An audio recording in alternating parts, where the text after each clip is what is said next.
I have a statement.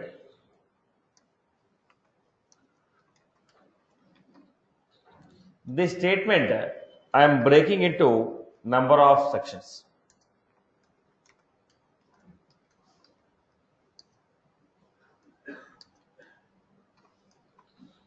Whatever the statement is given to you, that statement is broken down into number of small segments in such a way that no segment can be redivided.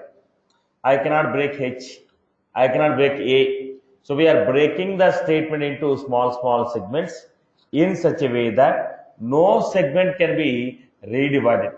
Such a segment is called lexical.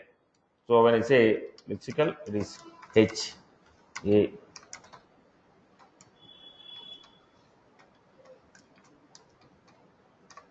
All these are what? Lexicals. The same thing I am giving here.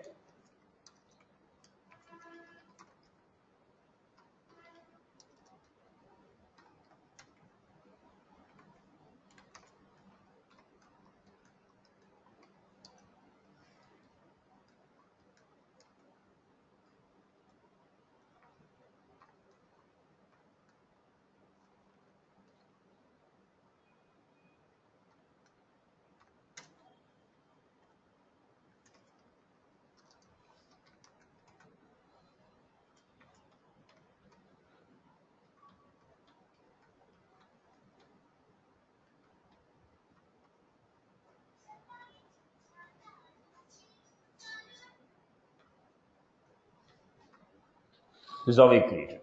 So all these are what? Lexicals. Given statement is broken down into small segments in such a way that no segment can be redivided. Such a segment is called lexical. So let me give you.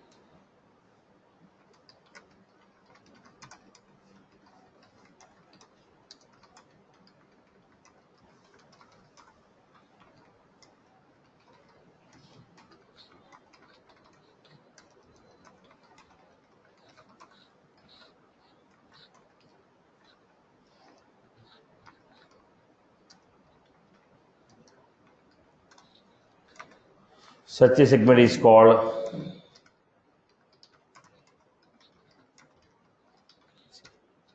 lexical.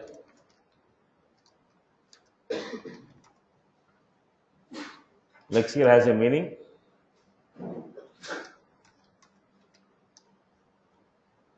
May not have.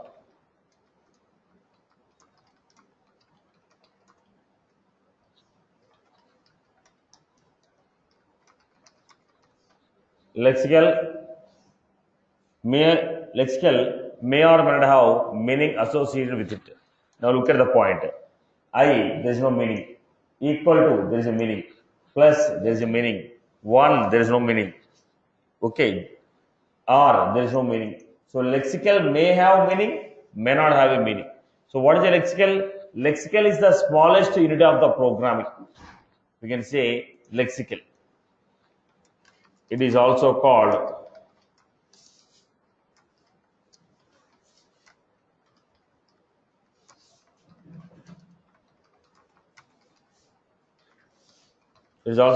smallest unit of the programming. It is also called as character.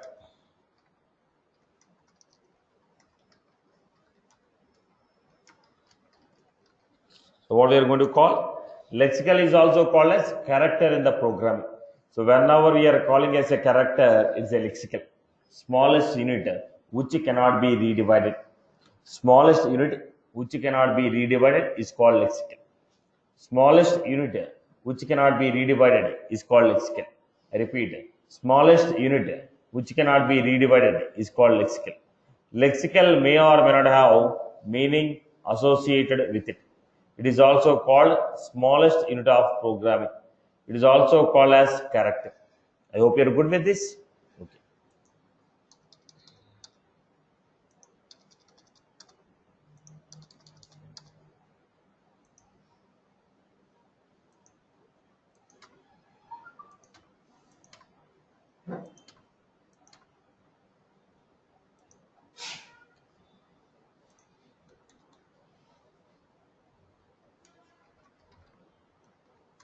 Token.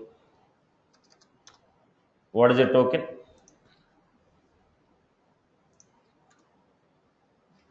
Now look at the point. Same I give. Hi Ravi. This was broken into segments. Now, given statement is broken into small segments in such a way that every segment has a meaning associated with it. Hi, there is a meaning. Ravi, there is a meaning. The given statement is broken down into small segments in such a way that every segment has meaning associated with it. Such a segment is called token. So I am giving here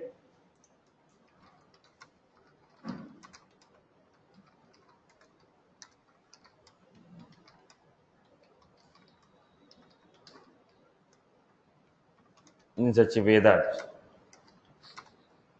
every segment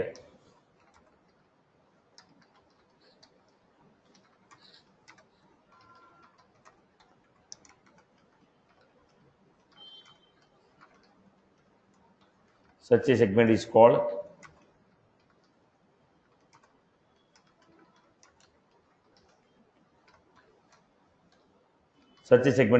token. Every token will have associated.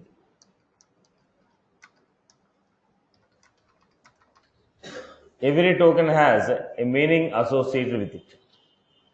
Given statement is broken into small segments in such a way that every segment has a meaning associated with it. Such a segment is called token. Every token has a meaning associated with it. Every token has a meaning associated with it. Every token has a meaning associated with it. Right. Let me give you.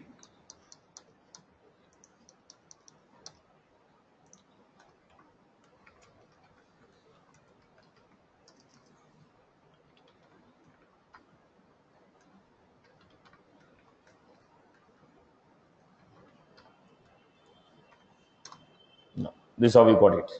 So when I say token,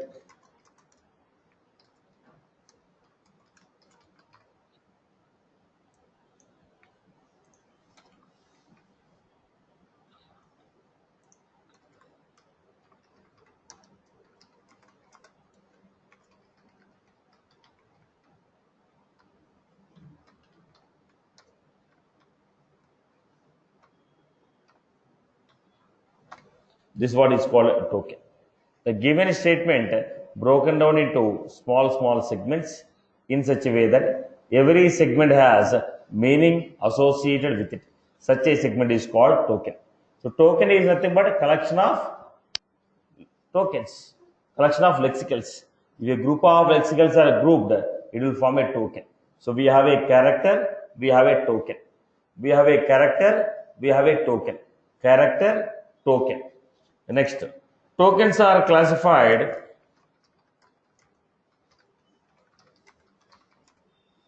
five types.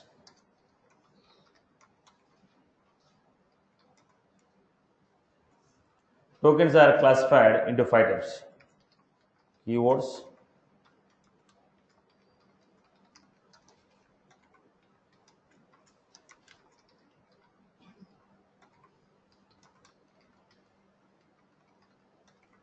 separators, keywords, constants, operators, separators, identifiers. Tokens are classified into five types. Every token will fall under any one of these five. Let me give you this.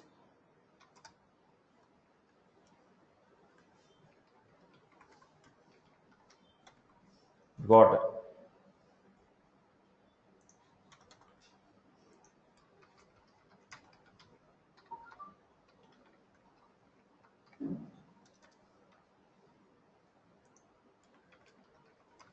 Integer.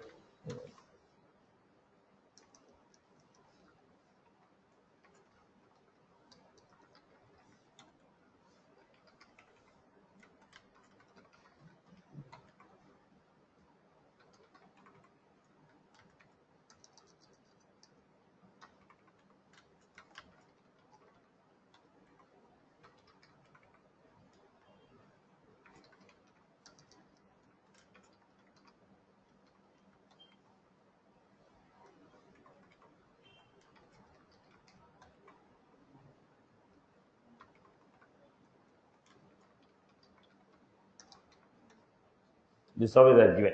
So every token falls under any one of the sector.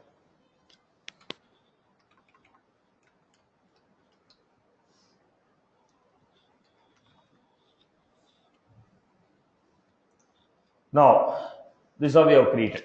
So tokens are classified into keyword, identifier, operator, or separator, or a constant. Now, every token has a meaning associated with it. It falls under any one of these categories.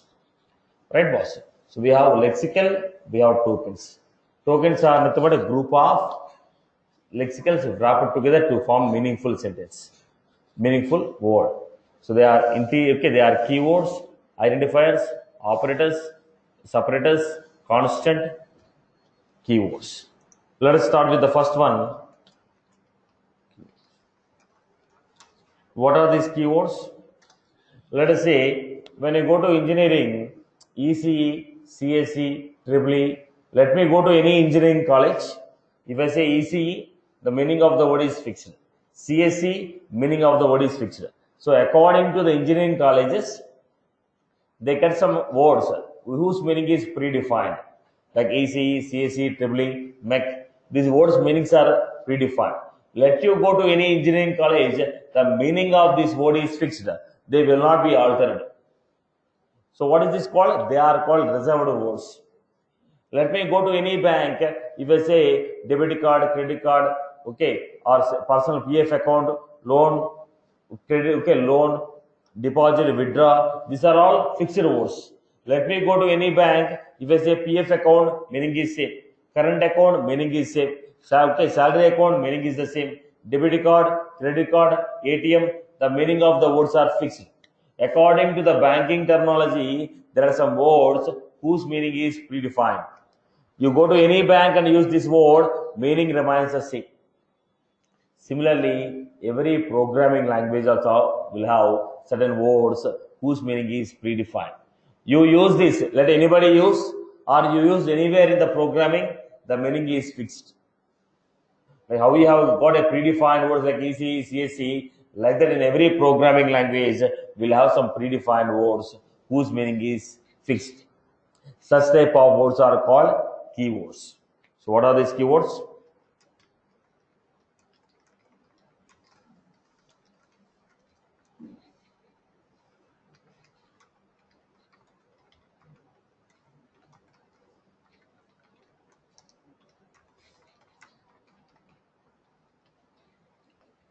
These are the reserved words whose meaning is predefined by the compiler. Meaning of these words doesn't change irrespective of where we use. All the keywords are in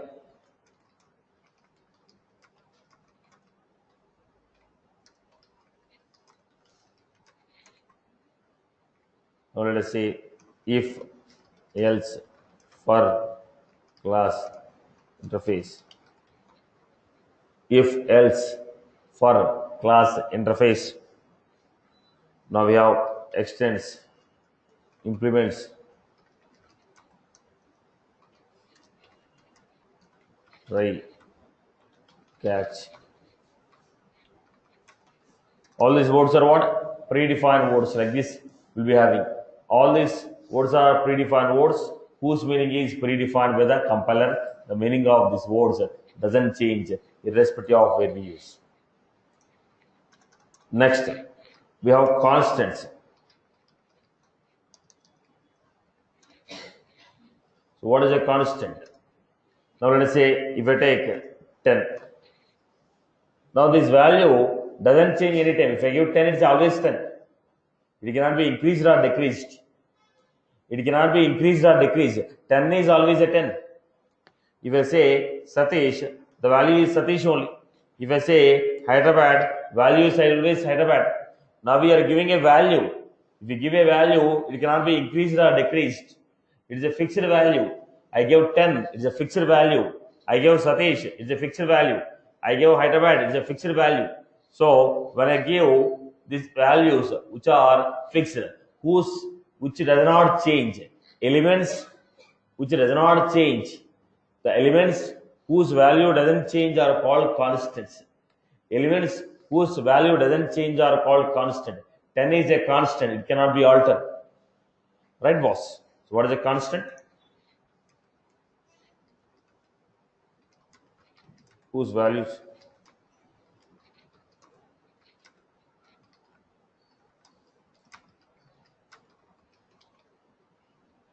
Constants. There are two types of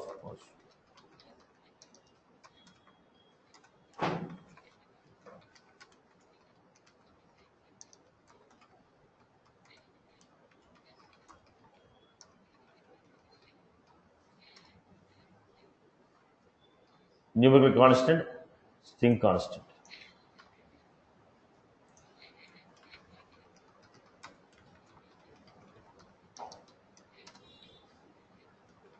Elements whose values are formed using digits 0 to 9 with or without decimal point. Elements whose values are formed using digits 0 to 9 with or without decimal point, with or without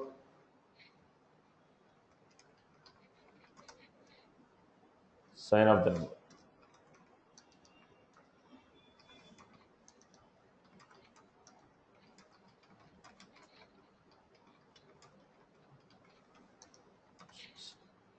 Example.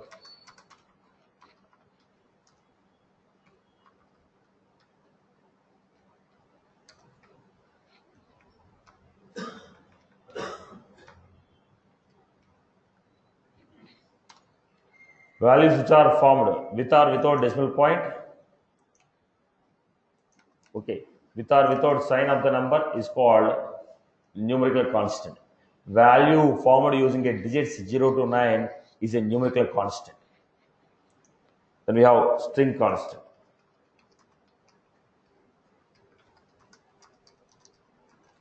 Any value surrounded collection of characters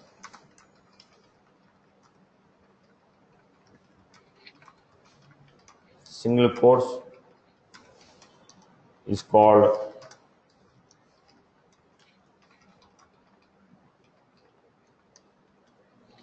it is a collection of characters surrounded by single quotes is called string constant. Anything that you write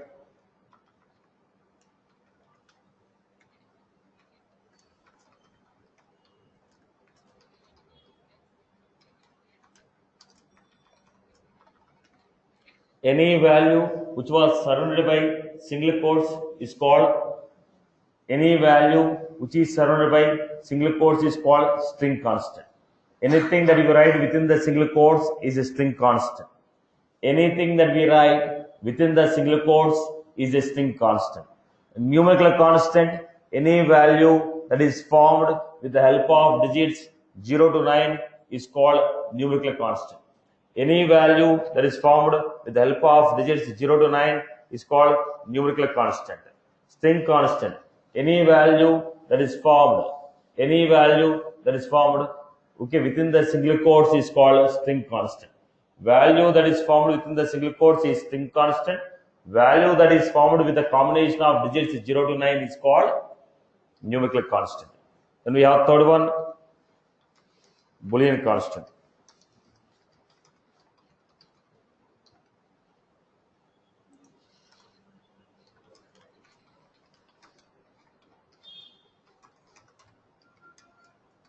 Value formed, it will specify true or false value. It will specify true or false value.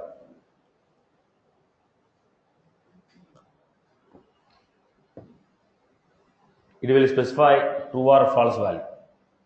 So we have numerical constant, string constant, Boolean constant.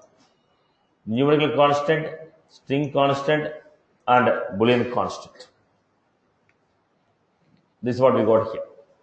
Numerical, string, Boolean. Numerical, string, Boolean. Right, boss? So we have keywords, we have constants.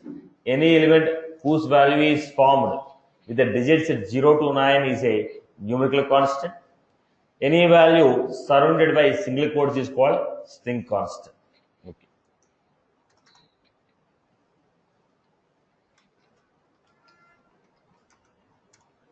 Separators.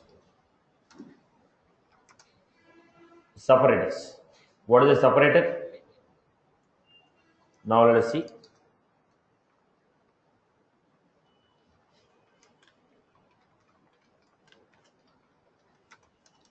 Functional braces.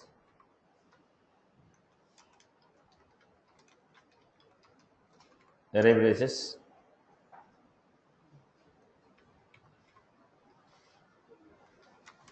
Scope braces.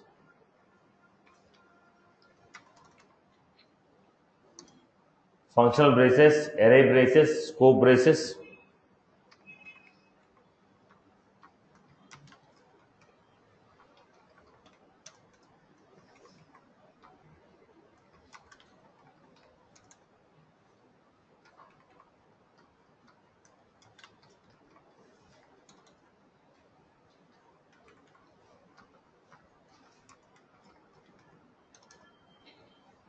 So we have these elements called separators.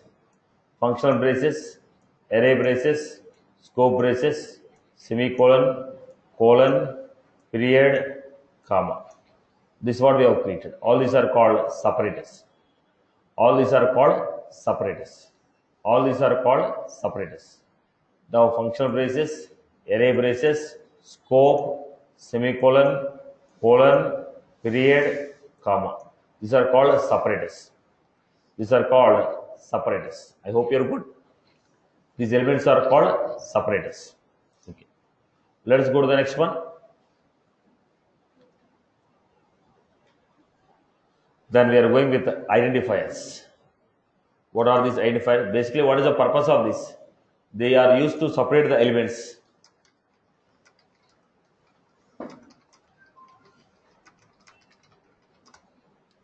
They are used to separate the elements. They are used to separate the elements. Separators. They are used to separate the elements. They are used to separate the elements. Separators. They are used to separate the elements. Then next we have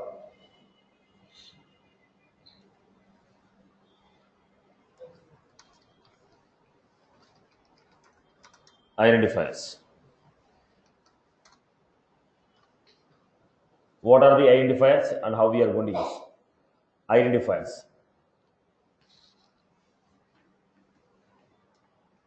So in this group of students, if I want to call a particular student, how do you call it? Based on his name. Your name is your identifier. When I say look at the screen is the identifier name. The name what you give to identify the element, name what you give to identify the element is called identifier. It is a name given to recognize the element uniquely in the programming. It is a name given to the element to identify the element uniquely in the programming. Name given to the element to identify the name uniquely in the programming is called identifier. Name what we are given to identify the element uniquely in the programming is called identifier. So what is identifier? These are the names given to identify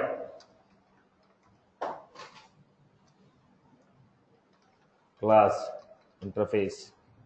These are the names given to a class interface, method, variable,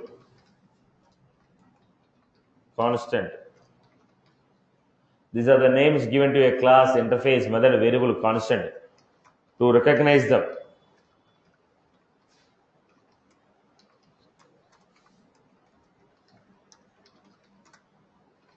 Uniquely.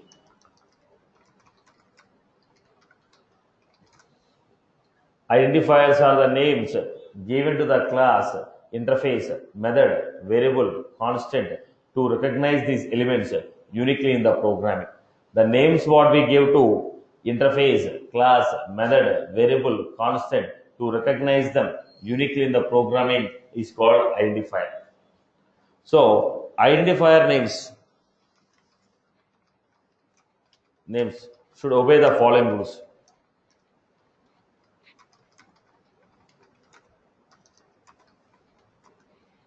Identifier names should obey the following rules. What are the rules?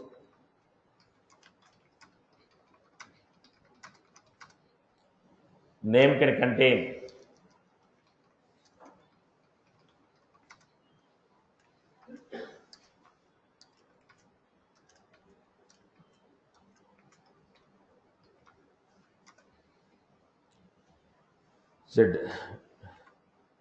digits.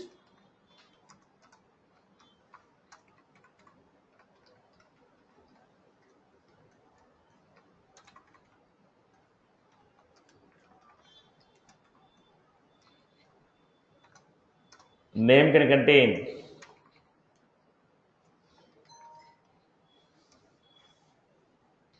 alphabets, digits, underscore, dollar,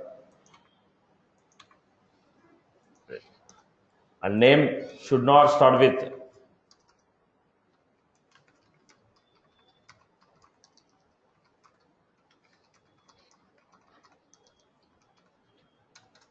so that identifier name should obey the following rules. It can contain alphabets A to Z, digits 0 to 9, underscore, dollar, and name should not start with a digit. So this is the rules what we are following here. Example.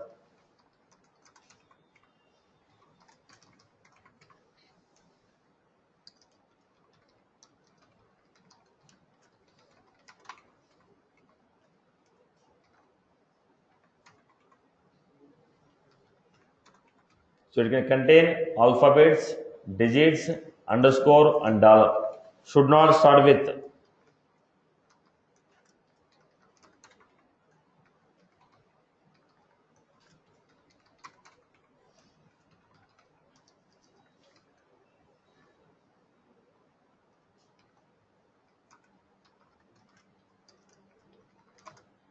it can only contain alphabets, digits, underscore, dollar. It can only contains alphabets, digits, underscore, and dollar, and it should not start with digit.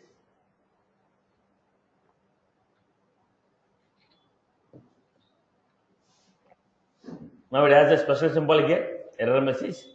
Started with a digit, error message. It has a special symbol, it's error message. Right, boss? Okay. Now, naming convention.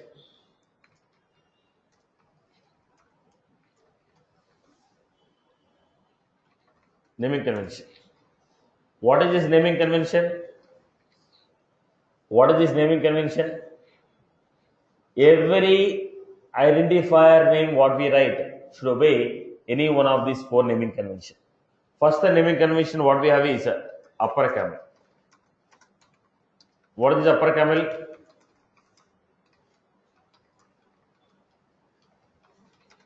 In this naming convention,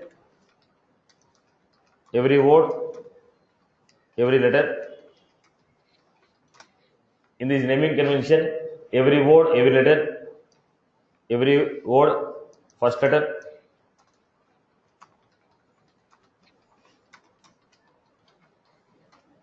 In this naming convention, every word, every word, first letter should be capital. This naming convention is used.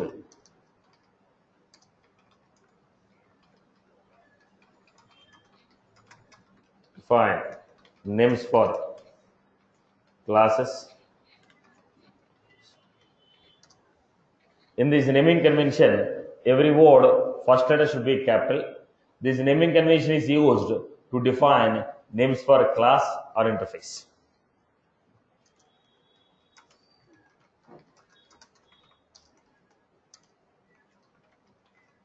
Student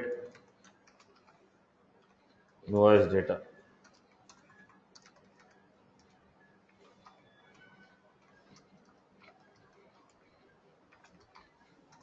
This is how we agree. In this naming convention, every word first letter should be capital. This naming convention is used to define names for a class interface. This naming convention is used to define names for class or interface. Are you getting my point? In this naming convention, every word first letter should be capital. In this naming convention is used to define names for a class or interface. Whenever we are trying to define a name for a class or interface, we will ensure that every word first letter is capital. Student is capital. Invoice I capital, data D capital. Employee info E capital, info I capital. Are you clear about this? Right. Now, next one, lower camel. What is the lower camel we have?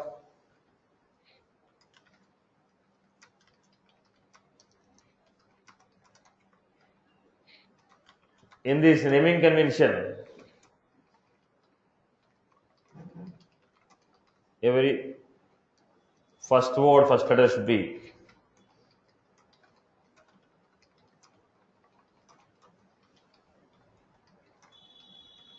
every word.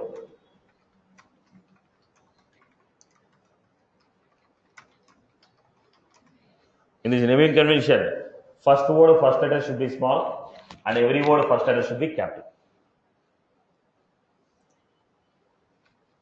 This naming convention is used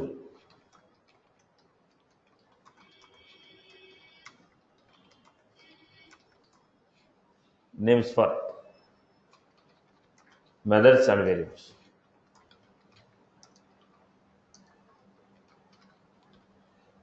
This naming convention is used to define names for methods and variables. Lower camel. In this naming convention, first word, first letter should be small, and every word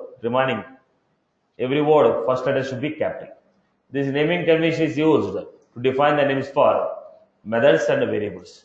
How we are going to define?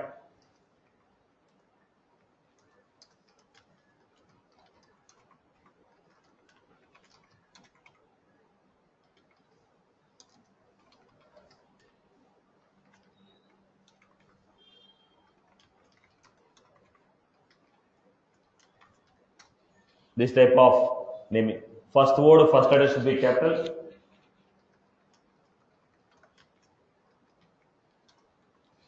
First word, first letter should be small. Remaining words, first letter should be capital. First word, first letter should be small. Remaining words, first letter should be capital. I hope you are good. I hope you are good with this.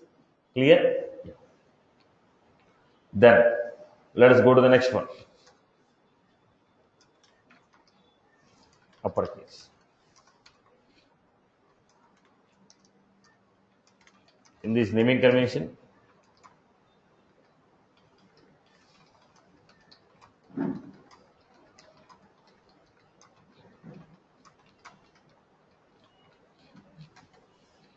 every word, every letter should be capital.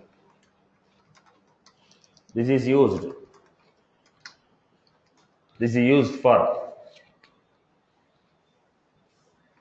defining names for. This is used for defining names for constant variables. Whenever you want to define a constant, we use this.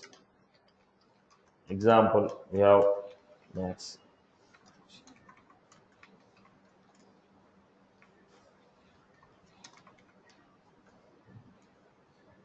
Right.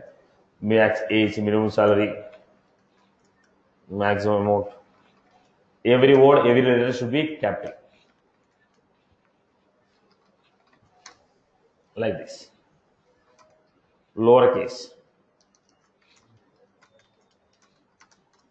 What is lowercase?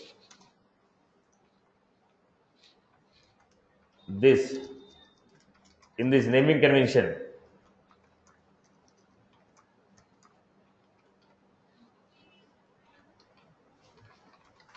every word, every letter should be small.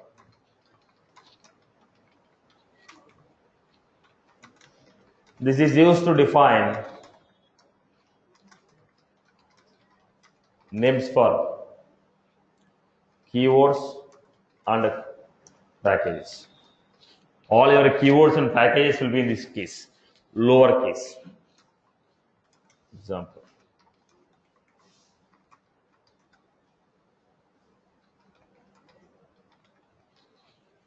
Right. So every name you give in the programming should be either a part of any one of these. Upper camel means every word first letter should be capital. Lower camel, first word first letter should be small. Remaining words first letter should be capital. Uppercase, every word every letter should be capital. Lowercase, every word every letter should be small. So upper camel, every word first letter should be capital. Lower camel, first word first letter should be capital. Remaining words first letter should be small. Remaining words first letter should be capital. Uppercase, every word every letter should be capital. Lowercase, every word every letter should be small. I hope you're good. So when somebody look at your programming, your experience will be known by the standard rules what you follow. Based on the good practices of programming what you write, based on that your experience will be identified. Your program should speak about your experience. So follow good practice of writing a program, follow the proper naming conventions, okay, follow the proper comments, right boss? Okay. Now, basically what we are trying to understand, our story was to understand what is a token. So when you started with the token, I have a keywords. Every word, the keyword, these are the reserved words whose meaning is predefined by the compiler. Let anybody use this word, meaning doesn't change. Such type of words are called keywords. Constant, elements whose value doesn't change, they are called constants. Operators still have to be discussed. Separator, which is going to separate the elements. Identifiers, these are the names given to the class. I have 40 classes. Out of that 40 class, one particular class I want to call. How do you call? I have 20 variables. I want to call a particular variable. How do you call? I have 10 methods. How do you call a particular method? Now it is using the name. That name is nothing but identifier name. So when you are giving the names for identifiers, we are ensure that we are following naming conventions. What are the naming conventions we have?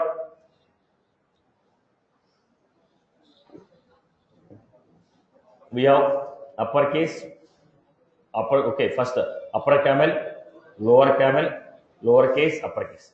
Upper camel means every word first letter. This type of names are used for what?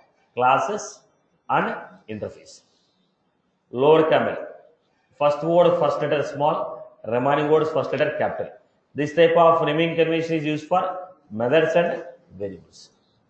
Uppercase for constants, lowercase for keywords and packages. I hope you're good. Clear for everyone? Okay. Now let us understand the next one. How do you write the program in the Salesforce? Look at this. Go to the user.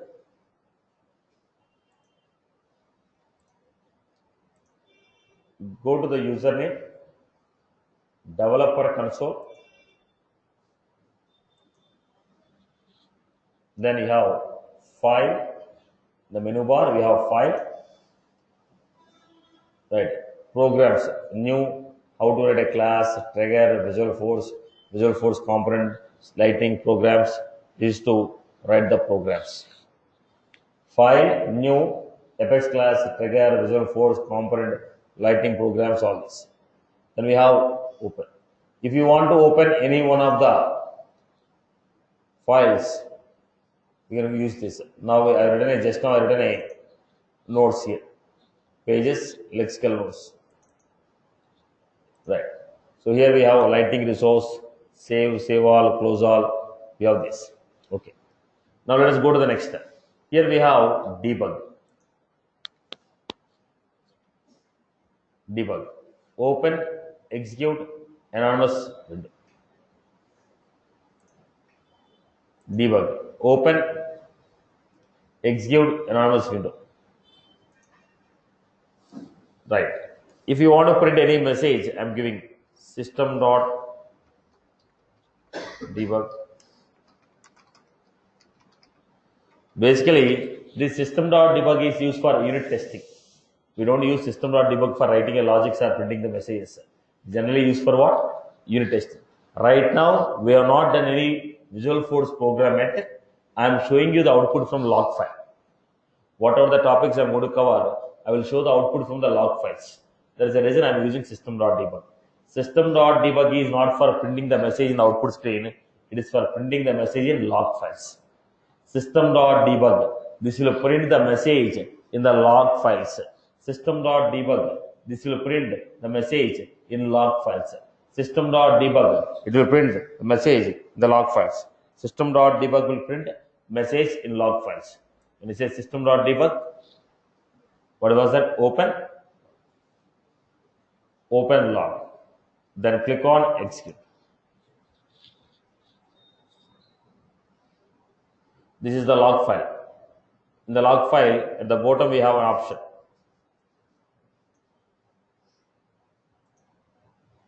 What is the option we have? Show me only debugs. What is the output? This is, once again I'll do it, debug.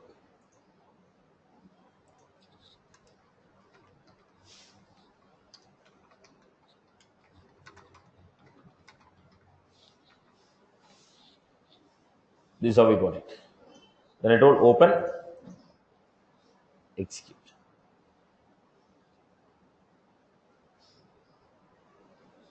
And what we have? Debug.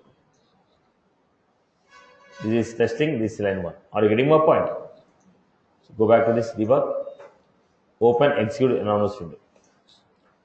Write the program.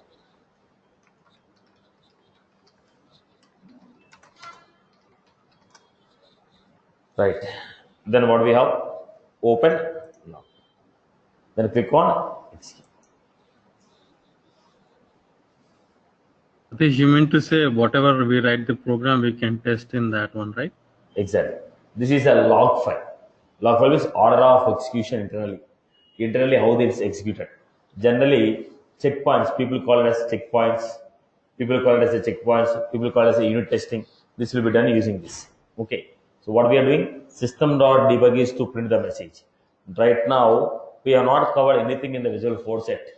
There is a reason. Whatever the program I am writing, output I am going to show from log files.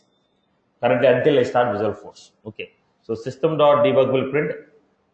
System.debug will print the message in the log file. I hope you are good with this. System.debug. Whatever I write here will be printed.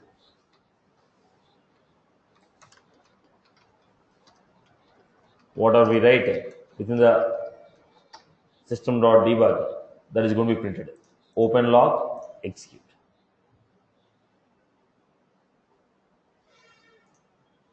Debug only.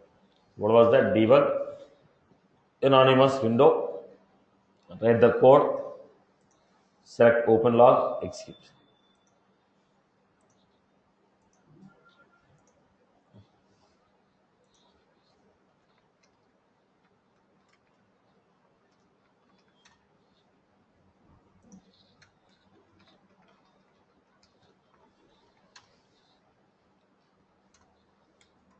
This method will be used to create checkpoints which will print the message on the log files. This will print the message on the log files. Syntax.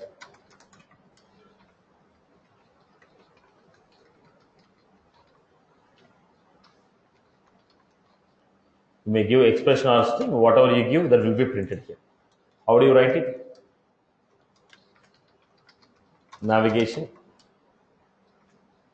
username, developer console, file,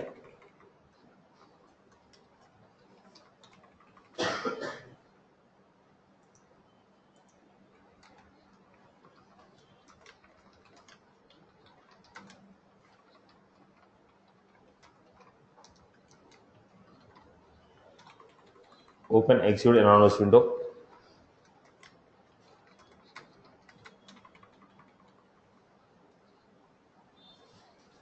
Write the code. Enable open log, click on execute.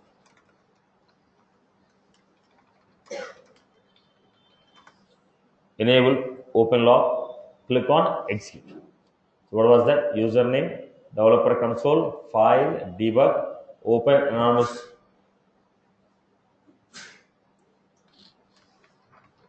menu bar, debug, then open execute anonymous window, write the code, enable open log, click on execute. What we are going to see from the log file, select debug only. Then you will be able to see the output what we require. Right, boss? So what we have? Menu bar, debug, open execute anonymous window, write the code, enable open log, click on execute. Then from this, select debug only. Select debug only. This is how we got it. Now let us see.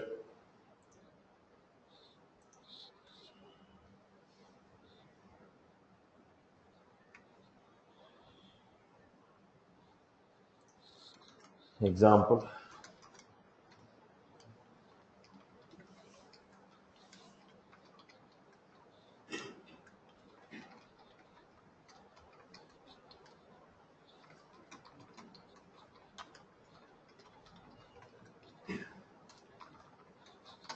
This is how we are going to write it. I hope you are good. Fine.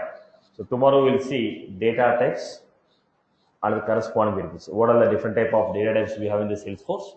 How to define them will be same, right? So that's all from my end.